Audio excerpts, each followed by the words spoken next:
अगर पाकिस्तान जी ॻाल्हि कयूं त काफ़ी असांजी आरामदाह ज़िंदगी आहे। ओह, इट्स अ पैराडाइज़। बिल्कुलु।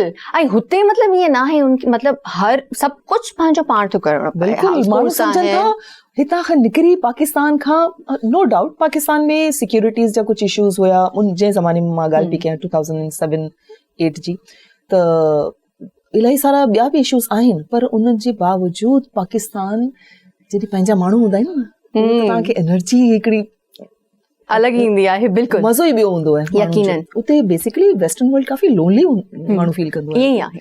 आइसोलेशन में माण्हू हिकिड़ो पॉकेट्स में रहंदो आहे। हिते त पूरा तव्हांजा वग़ैरह आहिनि, तव्हांजे पूरे खानदान आहिनि, तव्हांजा नंढपण जा फ्रेंड्स आहिनि। ॻाल्हि बि आहे, अलॻि ई फीलिंग हूंदी आहे हिते पंहिंजे पाकिस्तान में न, पंहिंजे मुल्क में, पंहिंजे शहर में। सो हुते एडजस्ट करणु केतिरो मुश्किल हुयो? छो तव्हां जीअं चयो त तव्हां टीचिंग बि स्टार्ट कई, ठीकु आहे, उन खां पोइ वरी ॿियूं बि काफ़ी एक्टिविटीज़ हुयूं, तव्हां पंहिंजे पाण खे एक्टिव रखियो हुन, बट पोइ बि हिकिड़ी माउ ऐं हिकिड़ी वाइफ, उन जी बि रिस्पॉन्सिबिलिटी उते जेके निभाइणियूं आहिनि, कीअं मैनेज कयव? हिकिड़ो त अल्हम्दुलिल्लाह I am blessed with a very cooperative husband. माशाल्लाह ॾाढो कोऑपरेटिव, ऐं हुन बेसिकली मां हुन खां कुझु सिखियो बि आहे। अच्छा। हस्बैंड सलाम खां इलाही कुझु सिखियो आहे लाइफ में। उते हुननि काफ़ी मूंखे मतिलबु हिकिड़ी जेकी तव्हांखे फैमिली जी जेकी सपोर्ट हूंदी आहे न, हुन खां पोइ तव्हां दुनिया फतेह करे वेंदा आहियो, त उहो मूंखे का अहिड़ी मुश्किल लॻी न बेसिकली। ऐं ॿियो त असां जी अम्मा जेकी आहे उनजी आदत हूंदी हुई त कुझु बि थिए मां पंहिंजे ॿारनि खे हर शइ थोरी थोरी सेखारियां त हर जाइ ते हू सर्वाइव करे सघनि। सही। खाधो पचाइण, कमु करणु, सिलायूं, हर चीज़ सिखी असां लाइफ शुरू कई। उहो त मूंखे ॾुखियाई सफ़ा बि न थी। I am very handy. In fact मुंहिंजो हस्बैंड वधीक घर जा कमकार वीचारो कोन कंदो, मां त रफ टफ इंसान आहियां, त मूंखे उन लिहाज़ सां त प्रॉब्लम न थियो त कोई फिज़िकल कमु वधीक आहे या छा। हूअं ई माण्हू जेतिरो एक्टिव रहंदो एतिरो ई सेहतमंद रहंदो। त लेकिन ऑफकोर्स हिकिड़ो नओ जेको कल्चर आहे उनमें उनखे सम्झणु, उनमें वरी इन्वॉल्व थी करे कमु करणु, पर हिन जो मूंखे लॻे थो हिकिड़ो की पॉइंट हर शइ जो इहो आहे त तव्हां हुते इन्वॉल्व थी ऐं एक्टिव थी कमु कयो त पोइ तव्हां जल्दी हुनमें थी था वञो। छो ॿार जेको आहे नंढो, जेतिरी नंढी एज में तव्हां ॿार खे कंहिं बि नए मुल्क में वठी वेंदो, उहो इलाही जल्दी हुते एडजस्ट थो थी वञे।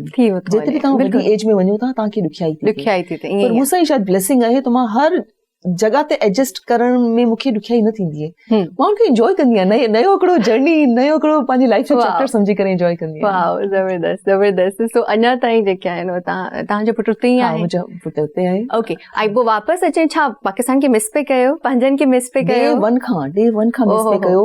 मूंखे त सभई चवंदा आहिनि मां त आहियां मारुई।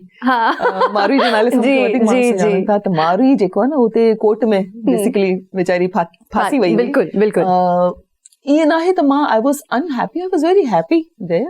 मज़ो इलाही आयो मूंखे, मूं नयूं नयूं शयूं सिखियूं। इनफैक्ट जेको मां 8 साल मॉन्टेसरी में पढ़ायो, उते जॉब कई, उते जे डाइवर्सिफाइड कल्चर्स आहिनि, उते डिफरेंट माण्हुनि खां डिफरेंट ॿार जेका फैमिलीज़ मां आया ते उन्हनि खां इलाही कुझु सिखियो। ईअं न आहे त मां इंजॉय ॾाढो कयो पंहिंजी उन जर्नी खे। लेकिन ऑफकोर्स पंहिंजो लैंड, पंहिंजी ज़मीन, पंहिंजा माण्हू, पंहिंजी फिज़ा, पंहिंजी हवा, पंहिंजी ॿोली, हर शइ खे त तव्हां मिस कयो।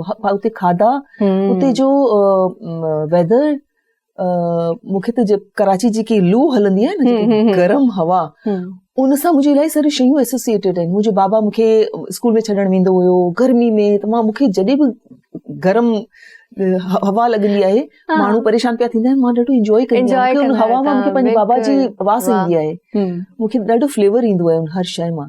हर शइ खे त मिस कयो। ज़बरदस्त। बिल्कुलु बिल्कुलु। पंहिंजो वतन ऐं पंहिंजी धरती। असां उहो बि हमेशह लाइ त विया कोन हुयासीं। असांजो हिकिड़ो ऑब्जेक्टिव हुयो ॿार खे हुते सेट करणु, हुते इंडिपेंडेंट थिए ॿार, असांखे वापसि अचणो हुयो। कंहिं बि रीज़न सां तव्हां हिकु पराए देश था वञी रहो, 12 साल हिकिड़ो अरसो आहे, उते तव्हां वञी रहिया। हाणे ज़ाहिरी ॻाल्हि आहे, हाणे अगरि मां तव्हांजे पुट जी ॻाल्हि कयां त अगरि उहो हिते ईंदो न त हिते मज़ो न ईंदसि।